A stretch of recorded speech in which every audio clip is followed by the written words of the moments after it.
में आप लोगों का स्वागत है। मैं आप लोगों के साथ लवलेश सर और आज लेकर के आया हूँ trigonometry application class 10th exercise 9.1 NCERT question. और इसमें हम लोग देखेंगे तो हाइट एंड डिस्टेंस से रिलेटेड जितने भी क्वेश्चन है सारे क्वेश्चंस को हम लोग आज क्या करेंगे, कवर करेंगे। क्लियर? तो हम लोग आते हैं question number first. Question number देखिए फर्स्ट क्या कह रहा है, और आपका जो आज हाइट एंड डिस्टेंस के क्वेश्चन होंगे नए अंदाज में हम लोग क्या करेंगे, सॉल्व करेंगे। देखिए टीचर तो बहुत पढ़ाते हैं, ठीक है, तो टीचर वही है जो आपको बिल्कुल सिंपल तरीके से समझाए और फंडामेंटल को कंप्लीट कराए, ताकि जितने भी कंडीशन है सारे टाइप्स के क्वेश्चन आपके क्या हो जाए, सॉल्व हो जाए। क्लियर? तो आइए मैं उनमें से एक हूं जो कि आज क्वेश्चन को बिल्कुल नए अंदाज में सॉल्व कराऊंगा। तो देखते हैं हम लोग क्वेश्चन नंबर आपका फर्स्ट क्या कर रहा है। तो 9.1 एक्सरसाइज का क्वेश्चन नंबर फर्स्ट है कि एक सर्कस कलाकार 20 मीटर लंबी डोरी पर चढ़ रहा है, क्लियर, जो अच्छी तरह से तनी हुई है और भूमि पर सीधे लगे खंभे के शिखर से बंधा हुआ है। यदि भूमि स्तर के साथ डोर द्वारा बनाया गया कोण 30 अंश का हो तो खंभे की ऊंचाई ज्ञात कीजिए। क्लियर? तो देखिए आपका फिगर भी बना है इस टाइप से, और इसकी जो हमें डोरी है दी गई है ये हमें क्या दिया गया, 20 मीटर की दी गई है, और इस पर जो बनने वाला एंगल है वो कितने डिग्री का है, 30 डिग्री का है। ए दिया गया है, बी दिया गया है, और क्या है आपका सी है। क्लियर? है कि एक सर्कस वाला है वो 20 सेंटीमीटर लंबी डोरी को क्या करता है, बांध देता है खंबे से, और फिर उसको देखता है कि वहां से जो एंगल बन रहा है 30 डिग्री के है, तो खंबे की हमें क्या पूछ रहा है, ऊंचाई बताइए कि कितने ऊंचे खंबे पर उसने क्या किया था, इसको बांधा था डोरी को। तो आइए देखिए आपका क्या हो गया, हाइपोटेनस से परपेंडिकुलर। तो हाइपोटेनस का मतलब कर्ण हो गया। अब आपको यही फंडामेंटल पंडित बद्री प्रसाद हर हर बोले, ये फंडामेंटल बिल्कुल आपको क्या होना चाहिए, क्लियर होना चाहिए, तभी आप क्वेश्चन को सॉल्व कर पाएंगे सिंपल वे में। तो देखिए क्या है, आप देख लीजिए हाइपोटेनस है, ये आपका परपेंडिकुलर। तो हाइपोटेनस और परपेंडिकुलर का जो हमारा फंडामेंटल फार्मूला डिफाइन करता है वो क्या है, देखिए परपेंडिकुलर और हाइपोटेनस। तो यहाँ से आपका हो जाएगा साइन थीटा। तो साइन थीटा इक्वल टू क्या होता है, परपेंडिकुलर बाई हाइपोटेनस, और परपेंडिकुलर क्या है आपका ए बी बाई आपका क्या हो जाएगा AC। अब आप बताएं यहाँ से साइन थीटा के प्लेस पर क्या है, 30 डिग्री है, इक्वल टू ए बी आपका h है, AC आपका कितना दिया गया, 20 मीटर। साइन 30 की वैल्यू कितना हो जाएगी, 1/2 इक्वल टू h है,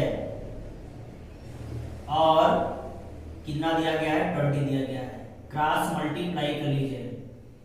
तो आपका देखिए जैसे ही आप क्रॉस मल्टीप्लाई करेंगे तो क्या हो जाएगा, यहाँ से 2h इक्वल टू क्या हो जाएगा, 20। तो h चाहिए मुझे, मल्टीप्लाई है, इसका क्या हो जाएगा, चेंज डिवाइड, 2 से डिवाइड कर देंगे तो कितना आ जाएगा, 10। तो h का मान में कितना हो गया, 10 मीटर। तो बताएं जो आपका पोल था सर्कस वाले ने कितने मीटर ऊंचे पोल पर बांधा हुआ था रस्सी को, 10 मीटर लंबे पोल पर क्या किया था, बांधा हुआ था। क्लियर? तो क्वेश्चन नंबर आपका ये क्या था, फर्स्ट। हम लोग चलते हैं क्वेश्चन नंबर सेकंड की ओर, और बिल्कुल आपका सिंपल है क्वेश्चन। तो देखिए क्वेश्चन नंबर आपका सेकंड क्या कह रहा है, आंधी आने से एक पेड़ टूट जाता है। आंधी आई है और एक पेड़ क्या हो जाता है, टूट जाता है, और टूटा हुआ भाग इस तरह मुड़ जाता है कि पेड़ का शिखर जमीन को छूने लगता है और इसके साथ 30 अंश का कोण बनाता है। तो पेड़ के पाद बिंदु से दूरी जहां पर पेड़ का शिखर जमीन से छूता है 8 मीटर है, तो पेड़ की ऊंचाई ज्ञात कीजिए। क्लियर? ये देखिए आपका पेड़ है, और आंधी आने से मान लेते हैं कि आंधी आने से यहीं से क्या हो गया, वो ब्रेक कर गया है। क्लियर? आंधी आने से वो क्या हो गया, टूट गया, और टूटा हुआ जो भाग है वो कह रहा है जमीन के शिखर से क्या हो जाता है, ऐड हो जाता है। तो वहां से बनने वाला जो कोण है 30 अंश का है, और जमीन से उस जहां शिखर है उसका जो लंबाई है 8 मीटर है। इसको आप ए मान लीजिए, इसको बी मान लीजिए, इसको क्या मान लीजिए आप सी। ए है टूट कर यहाँ आया है तो क्या हो जाएगा ए डैश। हमें क्या पूछ रहा है, हमें पूछ रहा है कि इस पूरे खंभात जो आपकी ये लंबी पेड़ है इसकी हाइट मुझे चाहिए। तो हम जानते हैं कि इनमें से जो हमें ए और सी है, अगर इसको टोटल को अगर कैलकुलेट करना है तो ये प्लस ये दोनों को हमें क्या करना पड़ेगा, ऐड करना पड़ेगा। यानी ये जो टूट करके यहाँ आया है उसकी वैल्यू हमें क्या करना है, कैलकुलेट करना है। तो देखिए ये क्या हो जाएगा, सी और बी प्लस आपका क्या हो जाएगा बी और ए। यहाँ तक की अगर दोनों की हाइट आ जाए तो मेड कर दें तो हमारा क्या आ जाएगा, यहाँ से निकल करके आ जाएगी आपकी कुल दूरी। तो आप देखिए पहले यहाँ तक की आप दूरी क्या कर लीजिए, कैलकुलेट कर लीजिए। तो देखिए ये आपका क्या है परपेंडिकुलर है, ये आपका बेस है। तो परपेंडिकुलर और बेस को डिफाइन करने वाला कौन सा रेशियो है, tan थीटा। तो tan आपका क्या हो जाएगा theta, tan theta equal to क्या हो जाएगा perpendicular by base. Perpendicular by आपका बेस हो गया, और परपेंडिकुलर कितना दिया गया है आपका देखिए BC है, और बेस कितना दिया गया है 8 दिया है, आपका CA है। अब यहां से देखिए tan थीटा के प्लेस पर 30 डिग्री है इक्वल टू BC आपका दिया गया है, और BC की हमें पता नहीं है वैल्यू क्या है, और CA कितना दिया गया है 8 दिया गया है। tan 30 की वैल्यू क्या होती है, tan 30 की 1/√3 होती है इक्वल टू आपकी BC। आप टेबल आप देख लीजिएगा, पहले वीडियो में हमने बताया है, तो वहां से जाकर के प्रीवियस वीडियो देख लीजिएगा। तो 0 डिग्री 30 डिग्री 45 डिग्री ऐड किया है, क्लियर। तो आपका ये 8 हो जाएगा, क्रॉस मल्टीप्लाई करिए तो यहाँ से आपका √3 BC इक्वल टू क्या हो जाएगा 8। हमें 8 चाहिए, BC चाहिए, तो BC इक्वल टू क्या हो जाएगा 8 बाई रूट आपका क्या हो जाएगा 3 हो जाएगा, क्लियर। अब आप यहाँ से हमें BC की वैल्यू मिल गई। अब हमें देखिए किसकी वैल्यू चाहिए, हमें B से A डैश की वैल्यू चाहिए। तो B से A डैश की अगर वैल्यू चाहिए तो हम लोग क्या करेंगे, बताएं कि आपका हाइपोटेनस और बेस कौन सा रेशियो अप्लाई करता है। तो देखिए हाइपोटेनस और अप्लाई करता है, कर लीजिए आप cos थीटा इक्वल टू क्या हो जाएगा base by hypotenuse, base by आपका क्या हो जाएगा हाइपोटेनस। अब आप बताएं कि बेस क्या दिया गया है, A डैश C है आपका, हाँ A डैश क्या है आपका C है, और यहां से आप देखिए H क्या दिया गया है B A डैश दिया गया है, यही तो दिया गया आपका। अब आप यहां से देखिए वैल्यू को पुट कर दीजिए, cos आपका थीटा हो गया, थीटा के प्लेस पर क्या दिया गया 30 डिग्री हो गया, AC की वैल्यू 8 सेंटीमीटर दिया गया है, इसकी वैल्यू कितना दिया गया है आपको देखिए हमें कैलकुलेट करना है। 30 की वैल्यू क्या होती है √3/2 इक्वल टू 8 बाई आपका क्या हो जाएगा B A डैश। चलिए पूरा क्रॉस मल्टीप्लाई करिए तो आपका √3 B A dash equal to क्या हो जाएगा 8 2 जा 16। तो B A dash equal to कितना हो जाएगा 16/√3, क्लियर। तो आप देखिए आपका 8/√3 और 16/√3, हमें इसकी वैल्यू भी आ गई, इसकी वैल्यू भी आ गई। अब हमें क्या चाहिए, पूरी ट्री की लंबाई चाहिए। तो दोनों का आप ऐड कर दीजिए तो हमें क्या आ जाएगा, पूरी ट्री की लंबाई आ जाएगा, क्लियर। तो मैं देखिए क्या करता हूं, यहां से ऐड करता हूं, दोनों की लंबाई को हमें क्या करना है, ऐड करना है। तो A से लेकर के C तक हमें वैल्यू चाहिए, तो सबको ऐड कर दीजिए। 8/√3 प्लस 16 बाई आपका क्या हो जाएगा √3, क्लियर। तो आप दोनों को अगर सॉल्व करते हैं तो √3 आपका एलसीएम हो जाएगा, तो 8 प्लस आपका 16 बोलिए क्या होगा आपका 24/√3, √3 से आप क्या कर दीजिए कॉन्जुगेट कर दीजिए 24 √3 से √3 करेंगे तो आपका 3 हो जाएगा, 3 8 जा तो 8√3। तो टोटल जो है ए से लेकर के सी तक जो आपकी ट्री है उसकी टोटल लंबाई कितनी आ गई?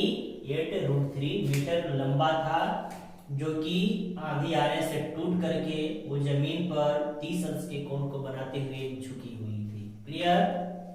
नंबर 3 आपका यही कह रहा है कि एक ठेकेदार बच्चे को खेलने के लिए एक पार्क में 2 फिसलन पट्टी लगाना चाहती है। लेडीज है, 5 वर्ष से कम उम्र के बच्चों के लिए वह ऐसी फिसलन पट्टी लगाना चाहती है जिसका शिखर 1.5 मीटर की ऊंचाई पर हो और भूमि के साथ 30 अंश के कोण पर झुका हुआ हो, जबकि इससे अधिक उम्र के बच्चों के लिए 30 मीटर की ऊंचाई पर एक अधिक ढाल की फिसलन पट्टी लगाना चाहती है जो भूमि के साथ 60 अंश का कोण बनाती है। तो प्रत्येक स्थिति में फिसलन पट्टी की लंबाई क्या होनी चाहिए? ठीक है, बिल्कुल सिंपल है कि कहा क्या जा रहा है कि एक ठेकेदार है और वह खेल के मैदान में वो क्या करना चाहती है कि फिसलन पट्टी लगाना चाहती है, और 5 साल से कम वाले बच्चों के लिए जिनकी लंबाई दिया गया है 1.5 मीटर, 30 अंश का कोण क्या कर रहा है? बना रहा है। इसको आप मान लीजिए, इसको बी मान लीजिए, इसको क्या मान लीजिए? सी। और इसी प्रकार देखिए जो दूसरा है वो कह रहा है कि 5 साल से बड़े बच्चों के लिए इनका देखिए फिसलन जो है 60 है डिग्री, इसको आप P मान लीजिए, इसको Q मान लीजिए, इसको मान लीजिए R। ये देखिए 90 का बना रहा है, ये भी 90 का बना रहा है। अब आप देखिए जो इसकी लंबाई दी गई है वो 3 मीटर की है त्रिभुज ABC में।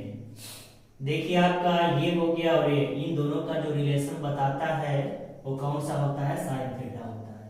तो आप लगा दीजिए sine theta equal to perpendicular by hypotenuse, क्योंकि हमें फिसलन पट्टी चाहिए, एसी की वैल्यू चाहिए।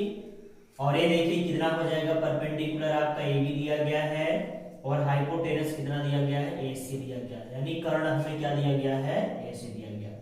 अब आपका देखिए यहाँ से साइन थीटा, साइन हो जाएगा थीटा के प्लेस पर आपका क्या है? 30 अंश दिया गया है। अब आप ए बी देख लीजिए कितना है? 1.5 दिया गया है, एसी हमें कैलकुलेट करना है। क्लियर? साइन 30 की वैल्यू क्या होता है? 1/2 इक्वल टू 1.5/AC। 3 ये क्रॉस मल्टीप्लाई करिए तो इसमें मल्टीप्लाई करेंगे तो आपका क्या हो जाएगा? AC equal to 3.0 metre. Clear? तो AC की वैल्यू अगर हम फाइनल देखें तो कितना आ गया? 3 है। 5 साल से कम वाले के लिए वो कितने मीटर की है? 3 मीटर की है। इसी प्रकार आप देखिए त्रिभुज PQR में, तो PQR में अगर हम लोग यहां से देखते हैं तो यहां भी वही होगा, रेशियो ले लीजिए आप, साइन थीटा ले लीजिए, तो परपेंडिकुलर बाई क्या हो जाएगा आपका? हाइपोटेनस, यानी लंब बटे कर्ण। अब ये लंब बटे आपका कर्ण हो गया। लंब कितना दिया गया है? PQ दिया गया है, और कर्ण कितना दिया है? PR दिया गया है। साइन थीटा के प्लेस पे कितना है? 60। तो साइन आपका क्या हो गया? 60 इक्वल टू PQ। P से Q आपका कितना दिया गया है? 3 मीटर दिया गया है, और P से R हमें नहीं पता है, यही कैलकुलेट करना है। फिसलन पट्टी है। साइन 60 की वैल्यू क्या हो जाएगी? √3/2 होगा, 3 बाई आपका PR, क्रॉस मल्टीप्लाई कर दीजिए, इसका यहाँ आ जाएगा आपका और इसका यहाँ पे, तो √3PR इक्वल टू 2 3 आपका क्या हो जाएगा? 6। तो PR इक्वल टू 6/√3। √3 से आप क्या कर दीजिए? कॉन्जुगेट कर दीजिए, तो 6√3 बाई आपका 3 हो जाएगा, इससे कैंसिल आउट कर दीजिए आप, तो क्या हो जाएगा आपका? 2√3। इतना मीटर हो गया। तो जो 5 साल से अधिक उम्र वाले बच्चे थे उनका फिसलन पट्टी कितना था? 2√3 मीटर था। क्लियर? बिंदु से जो मीनार के पाद बिंदु से 30 मीटर दूरी पर है, मीनार के शिखर का उन्नयन कोण 30 है, तो मीनार की ऊंचाई ज्ञात कीजिए। कितना अच्छा क्वेश्चन है। एक बना लीजिए, मीनार दिया गया है, ये मीनार आपका टावर हो गया, और उसके यहां से आपका एलिवेशन दिया गया है, और एलिवेशन कितना दिया गया है 30 डिग्री। ये आपका ए हो गया, इसको बी ले लीजिए, इसको क्या ले लीजिए आप सी ले लीजिए। और कह रहा है कि यहां से हमें यहां तक की जो दूरी दिया गया है वो हमें 30 मीटर दिया गया है, 30 मीटर। तो कह रहा है कि हमें जो टावर की ऊंचाई है, इस टावर की क्या कर दीजिए, ऊंचाई को ज्ञात कर दीजिए। तो आइए हम लोग ऊंचाई को कैलकुलेट करते हैं। तो देखिए, ये आपका बेस हो गया और ये आपका हाइट हो गया। तो बेस और हाइट को रिलेशन रखने वाला कौन सा रेशियो होता है, tan थीटा होता है। जी वेरी गुड। तो tan थीटा इक्वल टू आपका क्या हो जाएगा, यहां से देखिए tan थीटा है, तो tan theta equal to perpendicular by base कितना है AB बाई आपका बेस कितना है BC। तो देखिए यहां से tan 30 डिग्री हो गया, AB की वैल्यू कितना दिया गया है H, BC की कितना दिया गया 30। अब यहाँ से tan कितनी है 30 डिग्री है, तो tan 30 डिग्री का वैल्यू कितना होता है 1/√3 इक्वल टू H बाई आपका क्या हो जाएगा 30 डिग्री। क्रॉस मल्टीप्लाई कर दीजिए, तो √3H इक्वल टू आपका क्या हो जाएगा 30। तो H इक्वल टू 30/√3, √3 से आप कॉन्जुगेट कर दीजिए, √3 से कॉन्जुगेट आप करेंगे तो H इक्वल टू कितना हो जाएगा 30 √3/3, इसे कैंसिल आउट कर देंगे तो H इक्वल टू 10 √3 मीटर। तो हमारे जो टावर की ऊंचाई है, टावर की ऊंचाई कितनी आ गई 10 √3 मीटर। क्लियर। तो चलते हैं हम लोग क्वेश्चन नंबर 5 की ओर।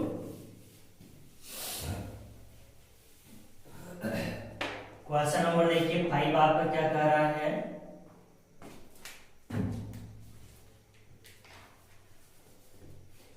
भूमि से 60 मीटर की ऊंचाई पर एक पतंग उड़ रही है। भूमि से 60 मीटर की ऊंचाई पर यहां से क्या हो रहा है, पतंग उड़ रही है।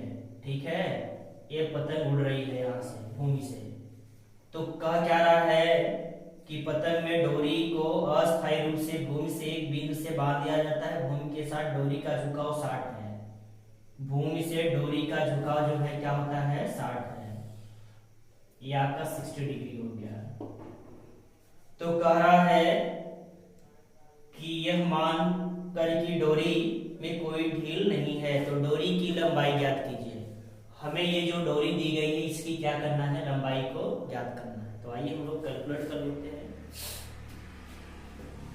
इसको आप ए मान लीजिए, इसको आप बी मान लीजिए, इसको क्या मान लीजिए आप सी मान लीजिए। तो ले लीजिए त्रिभुज ABC में। तो यहां से अगर हम लोग लेंगे तो आपका क्या होगा, देखिए हमें ये चाहिए, तो ये आपका हाइपोटेनस है आपका परपेंडिकुलर। तो बताइए हाइपोटेनस और परपेंडिकुलर मींस ये आपका लंब हो गया, ये हाइपोटेनस आपका साइन थीटा, और sine theta perpendicular by hypotenuse, और परपेंडिकुलर क्या है AB, हाइपोटेनस कितना दिया गया है आपका AC गिवन है, राइट। थीटा के प्लेस पर आपका क्या हो जाएगा 60 डिग्री इक्वल टू AB आपकी वैल्यू कितना दिया गया है 60 डिग्री दिया गया है मीटर, और AC की वैल्यू हमें कैलकुलेट नहीं है।